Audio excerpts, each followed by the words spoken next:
Hello everyone, welcome back to Biotorial. This is Mansi Joshi back again with another video on evidences of evolution. Now we know that evolution took place many years ago, but what are the evidences?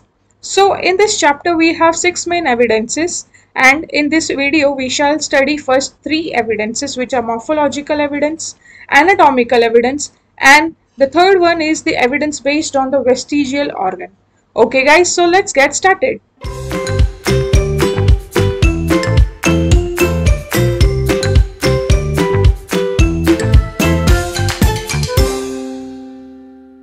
So starting with our first evidence, which is based on the morphological characters.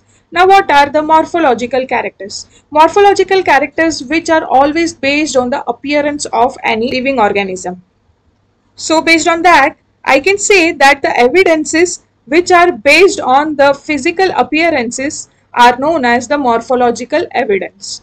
Okay, now in this slide you can see that I have shown these examples of dog's face, cat's face, sheep's face and a fox face. Okay, so here we see similarity in 4 of these examples. We see that their noses are at the center of their face, their eyes are beside their nose, and the location of their ears are also on the same place. Okay, they are on the top of their head. So this similarity, after observing this similarity, we can easily say that all of them have been evolved from a single ancestor.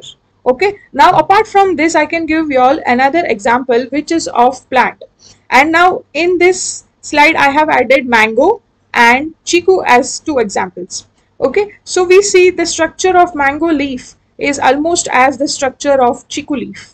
And the venation that we see here, this main vein going from here and laterally the other veins are also joining it, and same venation I can see over here also, somewhat same pattern can be seen, and also the petiole arrangement is also similar.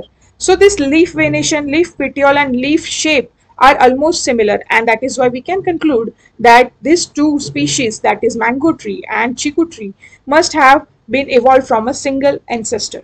Okay, so these were the morphological evidences. Now moving on to the another evidence which is based on the anatomical structure. Okay, so let us learn about this.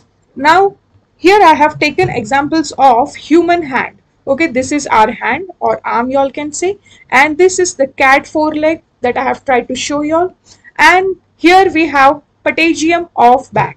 Okay, which means the wings of bat, and we also have flipper of the whale. Okay, so here although the structures are different, okay, and they are also performing different functions for each and every animal. Here hand is used for catching or grabbing some object or for fighting also, and cats also use their claw for fighting, walking, etc. Bats use it for flying, and flippers of whales, they use it for swimming. Okay, besides this, what we see that their anatomical structure is almost the same. Y'all can also compare how the bone structure goes here. Although the shape is different, but almost the joints make similarity in almost each and every organism here. Okay, so the functions are different, the structure are also different, but still anatomically we can say that the bones or the joints are showing certain similarity. So we can say that these animals are also evolved from a single ancestor.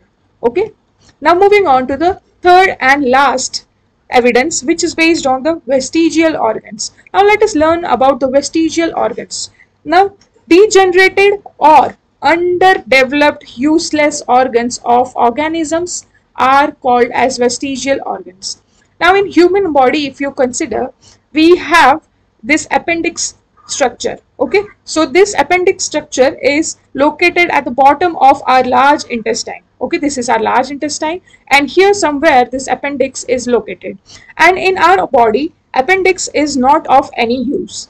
Although they are not in use for our body, but still we see that inside the cattle or specifically the ruminants, this appendix makes much sense in their body. How? Because they survive by eating this grass, and this grass, it consists of the cellulose, and this cellulose can only be digested by the appendix present over here. Okay, so it is vestigial or useless organ in humans, but it is useful organ in the cattle or ruminants, those who eat or feed grass and leaves, raw leaves like food. And now, having another example is of ear pinna. We have muscles behind our ear which can control the movement of this structure of our ear.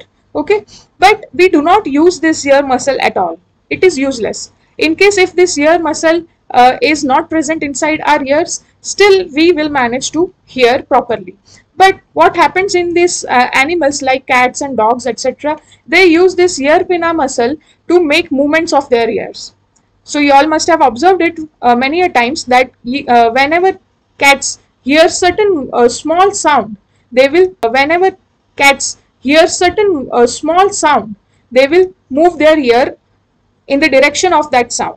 Okay, so although it is useless in our human body, but it is always useful in the animals like dogs and cats.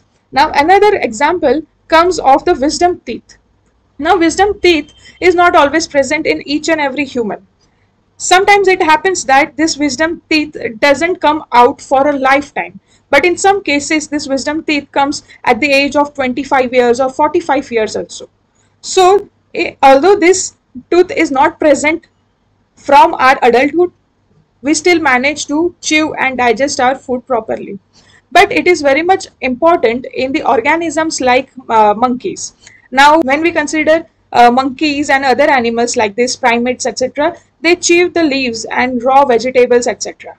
Okay, so they need this extra wisdom teeth to chew properly and then swallow inside their stomach, and which can lead to a proper digestion process. Okay, but it is not at all useful for us, and in case this wisdom teeth doesn't even come for our lifetime, we can still manage to chew our food properly, and also we can digest our food properly. So it is a vestigial organ but still present inside us, that can conclude that we have been evolved from primates or apes.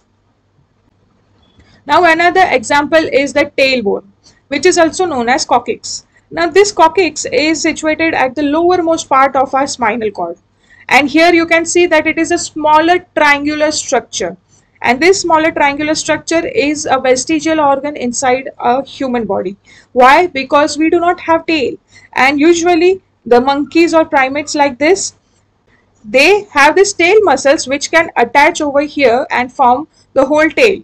Okay, and this tail is useful in the monkeys for balancing their bodies while they hop from one tree to the another tree. Okay, so this is vestigial organ in human but still a important organ in monkeys like this. So we can say that we have evolved from our ancestors who were apes. So these are the evidences of the vestigial organs that we still show in our body.